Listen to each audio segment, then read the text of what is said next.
बिस्मिल्लाहिर्रहमानिर्रहीम अस्सलामुअलैकुम। Welcome back to my channel students. आज जो है वो हमने क्लास 10 की यूनिट नंबर 16 की सेल्फ असेसमेंट एक्सरसाइज 16.3 करनी है। तो 16.3 का जो क्वेश्चन नंबर 1 है उसमें है calculate percentage of nitrogen in urea.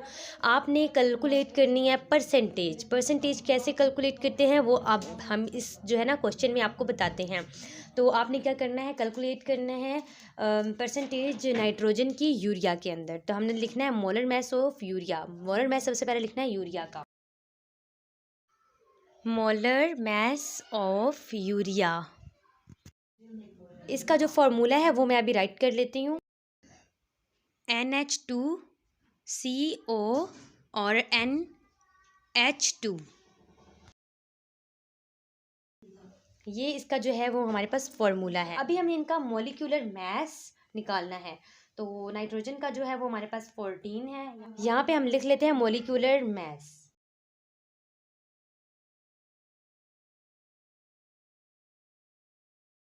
Molecular mass of urea इसका क्या है 14।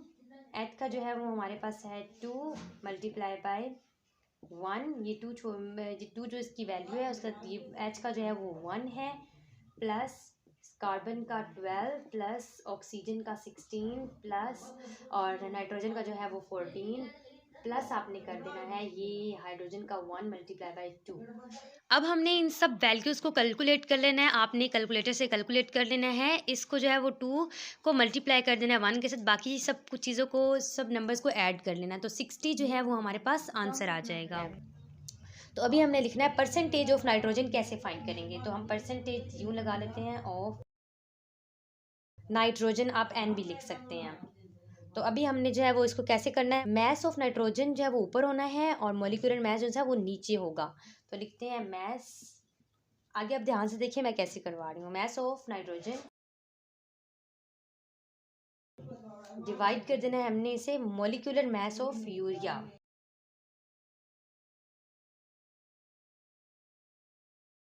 लेकिन अभी हमने जो परसेंटेज की जब बारी आ जाती है, परसेंटेज का लफ्ज़ आ जाता है, तो हमने इसे मल्टीप्लाई करना होता है 100 के साथ भी कहीं ना कहीं। तो अभी यहाँ पे हमने इसे ऊपर जो है वो मल्टीप्लाई कर देना है 100 के साथ, ये आपने याद रखना है। अभी इनकी वैल्यूज़ हम पुट करेंगे, इसकी भी और इसकी भी। तो कैसे पुट करेंगे, अभी आपने बताने नाइट्रोजन की वैल्यू, सिर्फ नाइट्रोजन की वैल्यू क्या है। सिर्फ जो नाइट्रोजन है उसकी जो वैल्यू है वो है 28। तो हमें लिखना है 28 मल्टीप्लाई बाय 100। ये हम क्या फाइंड कर रहे हैं, परसेंटेज ऑफ नाइट्रोजन। ऊपर हमने ये लिख लिया और नीचे हमने क्या लिखना है, जो हमारे पास हमने मॉलिक्यूलर मैस निकाला यानी कि 60 ग्राम। तो अब इन दोनों का हमने जो है वो डिवाइड कर लेना है। डिवाइड कर देने के बाद इधर तो आ जाएगा 2800 और नीचे जो है वो डिवाइड कर देना है 60 के साथ। तो हमारे पास जो आंसर आएगा वो हमारे पास आएगा, आंसर जो है मैंने पहले कैलकुलेट कर लिया है 46.6 परसेंटेज जो है वो हमारे पास इसकी आएगी। तो चलिए सेकंड क्वेश्चन करते हैं। क्वेश्चन नंबर 2 है outline the basic reaction that take place in the synthesis of urea. आपने उस रिएक्शन को राइट करना है यानी लिखना है जो कि जगह लेता है सिंथेसिस ऑफ यूरिया में जो है वो जगह लेता है। तो वो कौन सा रिएक्शन है, तो रिएक्शन बिटवीन किसके अंदर होगा, ये दोनों, ये जो यूरिया का रिएक्शन है वो किसके बीच में होता है, वो होता है NH3 यानी सोडियम और कार्बन के बीच।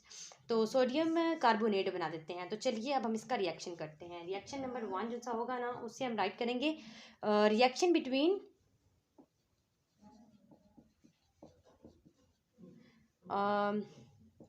Sodium and carbon to form, इनका रिएक्शन होता है क्या बनाने के लिए, टू फॉर्म अमोनियम कार्बोनेट।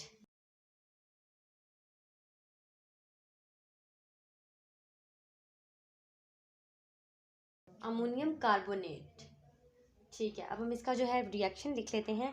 पहले जो है हमारे पास NH3 था और इसके साथ जो है ये लिक्विड है, इसको हमने प्लस कर दिया है कार्बन के साथ, तो ये भी लिक्विड है। अब ये क्या रिएक्शन बना देगा, ये हमारे पास बना देगा अमोनियम कार्बोनेट, NH3 और CONH4 प्लस अभी इसमें से जो है वो वाटर निकल आएगा। H2O, ये निकल आया है। अब हमने क्या करना है, सेकंड जो है रिएक्शन क्या करवाना है, डिस्टिलेशन का। अब इसकी डिस्टिलेशन करवा देनी है, डिस्टिलेशन ऑफ अमोनियम कार्बोनेट। ये जो रिएक्शन बन गया ना अमोनियम कार्बोनेट का, इसको अब हमने करना है। आपने लाइन नहीं लगानी, मैंने आपको बताने के लिए लाइन लगाई है।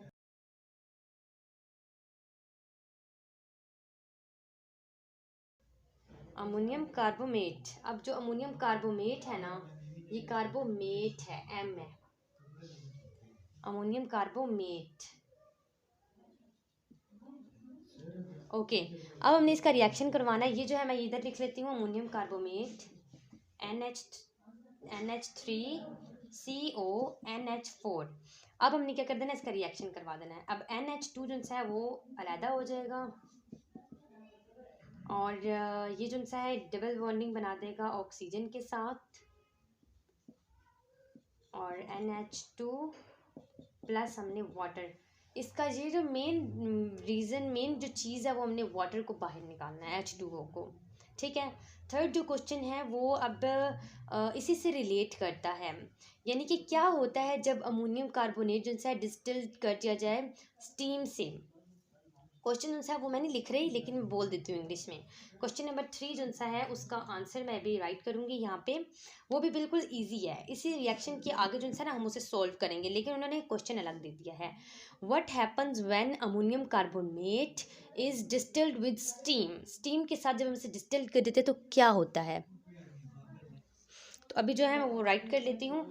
यहाँ पे है अब डिस्टिलेशन ऑफ अमोनियम कार्बोनेट, ये सेम जो है वही हमने रिएक्शन जो है वो लिख लेना है। ये आप ऊपर से देख के लिख लीजिएगा, मैं भी अभी लिख लेती हूँ, यही लाइन लिख लेनी है, कार्बोमेट। ओके, कार्बोमेट। ओके, अब हमने जो रिएक्शन लिख देना है NH3 यही वाला CONH4। अब ये रिएक्ट करवा देगा सेम यही हमारे पास यूरिया बनाने के लिए। ये डिस्टिल जब होता है स्टीम पे अमोनियम कार्बोमेट तो क्या होता है, ये जब डिस्टिल होता है तो ये यूरिया बन जाता है। तो यूरिया जो है सेम यही रिएक्शन हम नीचे लिख देते हैं, सेट करके देखें NH2। ये जो रिएक्शन है ना ये थोड़ा यहाँ पे डबल बॉन्ड आएगा ना O के साथ, तो इसलिए मैंने नीचे लिखा है। तो ये सेम वही रिएक्शन जो है हमारे पास हो जाएगा। तो अभी हम इसके नीचे यूरिया लिख देते हैं। ये आपने याद रखना है, ये क्या है, ये हमारे पास यूरिया है। ये बस चीज़ आपने अब याद रखनी है। स्टूडेंट्स, अगर आपको मेरी वीडियो अच्छी लगी है तो उसे लाइक कर दीजिएगा, और जो भी स्टूडेंट्स चैनल पे पहली दफ़ा आए हैं वो चैनल को ज़रूर सब्सक्राइब कर दीजिएगा। सब्सक्राइब करने से आपकी तरफ से मुझे सपोर्ट मिलती है, और आपकी सपोर्ट मेरे चैनल के लिए और मेरे लिए बहुत ज़रूरी है। आप मेरी इसी तरीके से सपोर्ट करते रहें और मैं आपके लिए नई नई वीडियोज़ लाती रहूँगी। मुझे अपनी दुआओं में याद रखिएगा और अपना भी बहुत सारा ख्याल रखिएगा। नेक्स्ट वीडियो में मुलाकात होगी। अल्लाह हाफिज़।